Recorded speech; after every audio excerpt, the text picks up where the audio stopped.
Welcome to Think Big with Dan and Qasim. Join hosts Dan Melnick and Qasim Masood as they explore big ideas, limitless possibilities, and engage with visionaries, entrepreneurs, and thought leaders who dare to dream big, get inspired, motivated, and find practical tips for personal growth. Think big, dream bigger, and ignite your potential.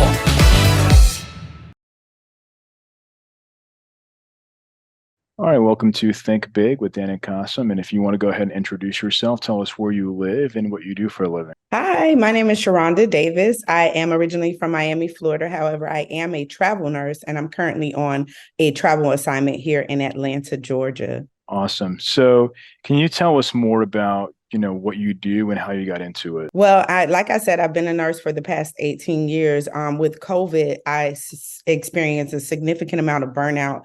I almost lost my mind. I didn't know what to do. And so in search of a way out of nursing, I started looking into Web3. My youngest son is an artist. He introduced me to NFTs and the whole world of decentralization. And I was like, whoa, this is a game changer. And it will be for healthcare. And I just fell down the rabbit hole. I learned as much as I could. I became an ambassador for a group in Miami called Web3 Equity. I also completed a cohort with Mission Impact. And ultimately, I ended up founding NurseBloc, which we are the first decentralized credentialing wallet for nurses. Awesome. So can you just tell me more about NurseBloc? And I guess especially for people that don't know Web3 as much, how would a nurse use NurseBloc? So like I said, I'm a travel nurse. Every time I get a new contract, I upload all of my credentials to a centralized wallet or their platform. So my health records, my licenses, everything, I take a picture or scan a document if that's still available, and I upload it to a centralized platform. What a decentralized wallet would look like for a nurse is just like our Ethereum or our Bitcoin wallets, is a wallet that I control my credentialing. I control what I upload, who can see it, who has access to it. I get notified. The app will notify you when you need to update things. So it kind of takes away that middleman of managing our credentials, and it provides the nurse with the autonomy to manage those credentials themselves. That's awesome. So how do you get user adoption? Because I feel like oftentimes in healthcare, many companies are very old-fashioned. So how do you get them to adopt and use your platform? One thing that I feel is key in Web3 is when it comes to user adoption for the masses is to take away the tech jargon, take out the word blockchain, take out the word self-sovereignty, take out all those words that we understand because we participate in this community, and just say, hey, you can upload your documents and you have control of it.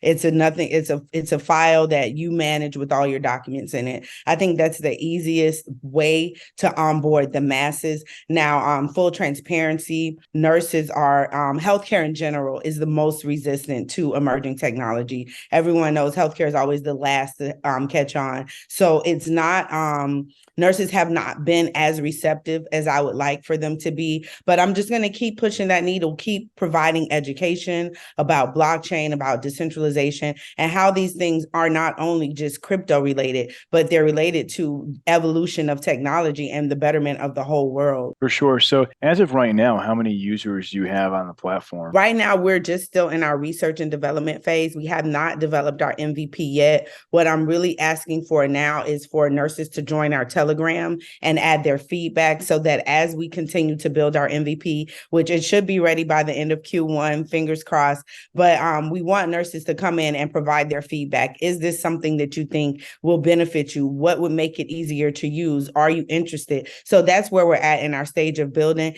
But look, I'm looking forward to at least 100,000 nurses being on our platform by the end of 2024. That's exciting. So in terms of building out this MVP, right? So once you build it out, what is the pricing structure going to look like for you? How do you plan on making money with this platform? Mainly a subscription model for the nurses. We will charge $2.99 a month, just to manage it, just to for this cloud, the node storage, everything like that. So it will be a subscription model, and then advertisements through the platform. There's a lot of ultimately our goal is to partner with travel agents and other nursing companies, nursing staffing agencies, and they will basically pay us for their credentialing. That's our ultimate business model. But in the beginning, we will have a subscription fee of $2.99 a month for the nurses that use the platform. And that's mainly just to help us get the nurses on the platform, get their feedback, get them using it. But our main business model is to partner with different travel agencies and allow them to be us to be their credentialing agent. But are you looking to partner with like hospitals, for example, or is it just going to be only like on the consumer side for the nurses? So ultimately, NurseBloc will be a marketplace where patients and hospitals and healthcare organizations will be able to log in, see all the different profiles, and reach out to the nurses that have the credentials that they need. So that's like my big goal. That's my main aim, because I feel like that will help solve the nursing crisis. But initially, the digital credentialing wallet, the goal is to partner with companies like American Heart Association, the companies like CE Direct that provide nurses with their CEUs.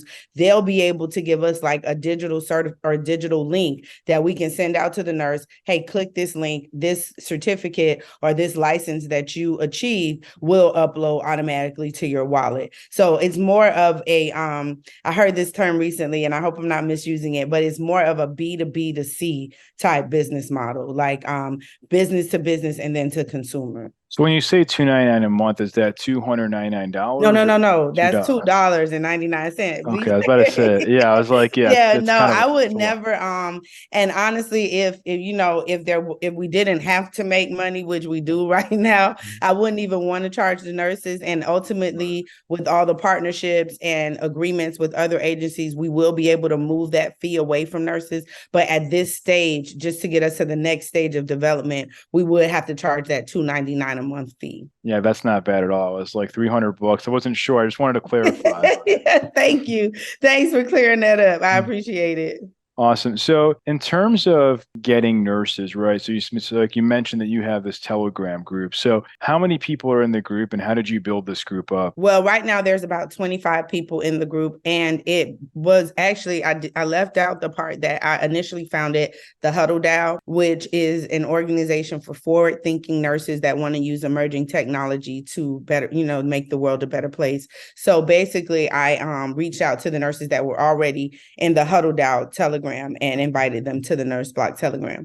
I haven't, just being honest, I don't think I've done enough on social media to build up NurseBloc's Telegram, but the nurses that were in the Huddle DAO's Telegram, that's how I got them, through educating on blockchain and on Instagram. Everybody's telling me you got to go to Facebook to find the nurses, but I'm not in the mind frame of a Facebook group. That's not, to be honest, that's not our target market. If I can say that, is that I really want more nurses that use Twitter and that are forward thinking and ready for the emerging technology. But the majority of the members came from me educating about blockchain. For sure. So once you get this, it's like this need in the market, right? And user adoption, are you looking to raise money to build the MVP? I'm not looking for money to build the MVP. I still work and bootstrapping is a whole nother thing, but I still work as a nurse, and I'm hopeful that through some of the connections I have, I can get it built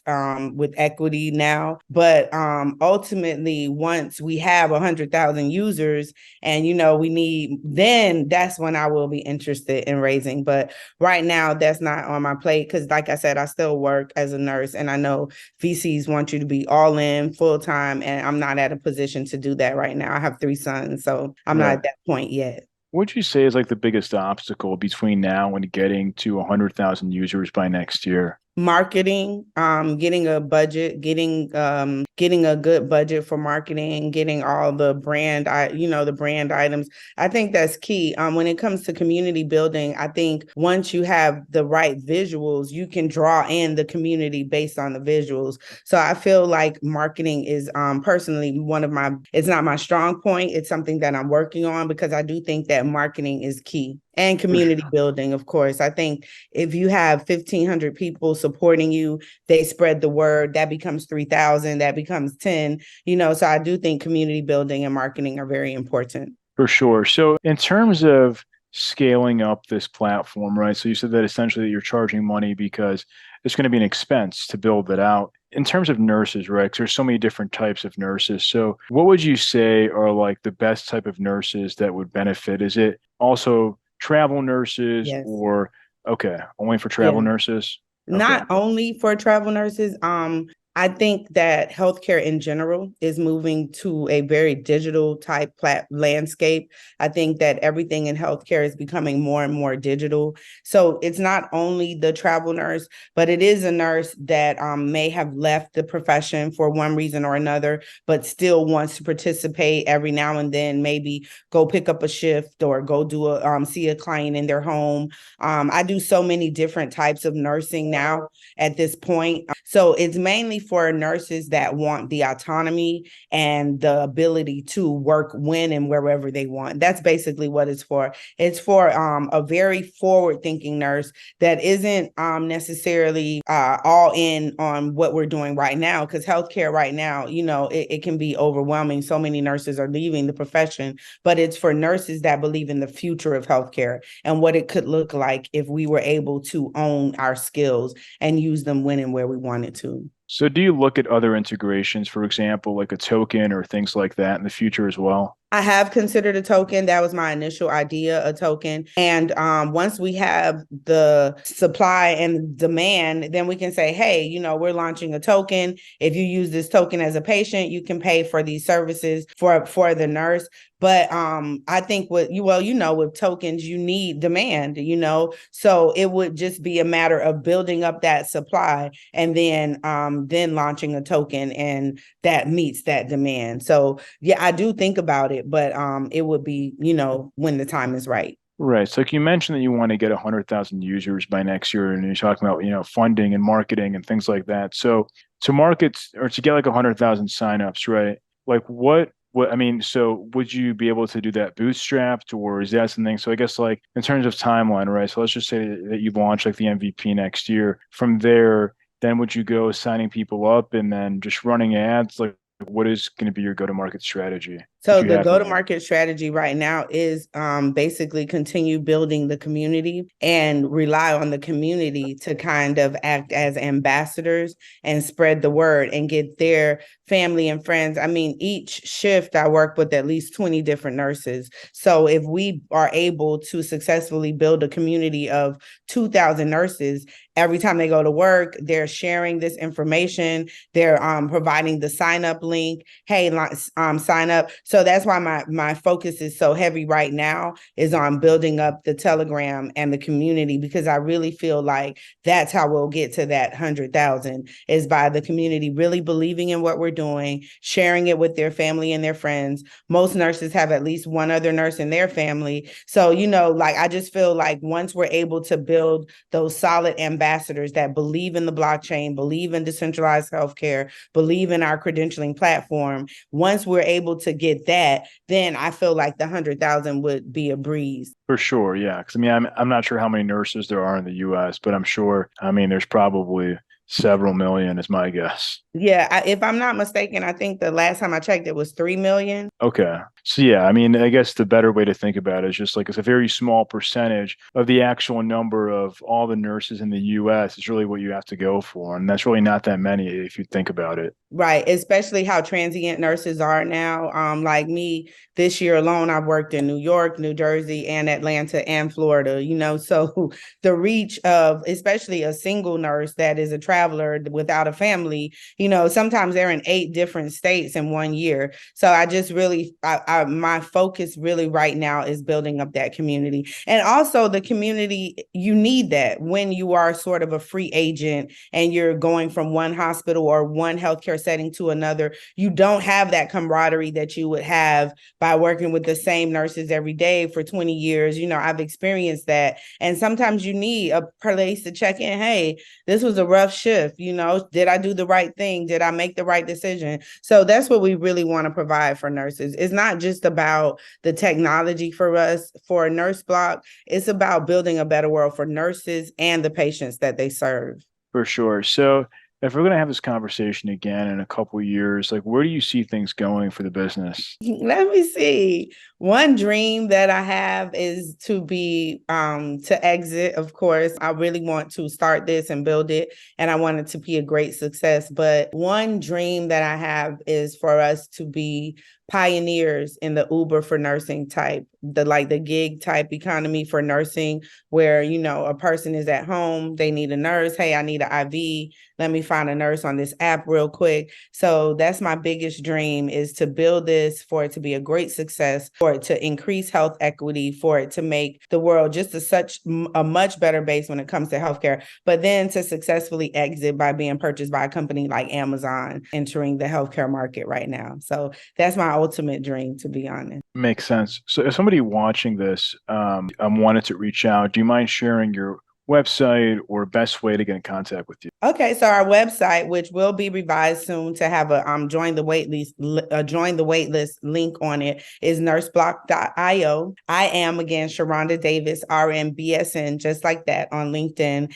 And then my email address is sharonda@thehuddledow.com. So either way, reach out, please feel free. I'm always excited to learn. I'm always excited to teach what I know. And I'm just so grateful for any opportunity to tell the world about NurseBloc. Awesome. Well, Sharonda, thank you so much for your time today, and we're rooting for you.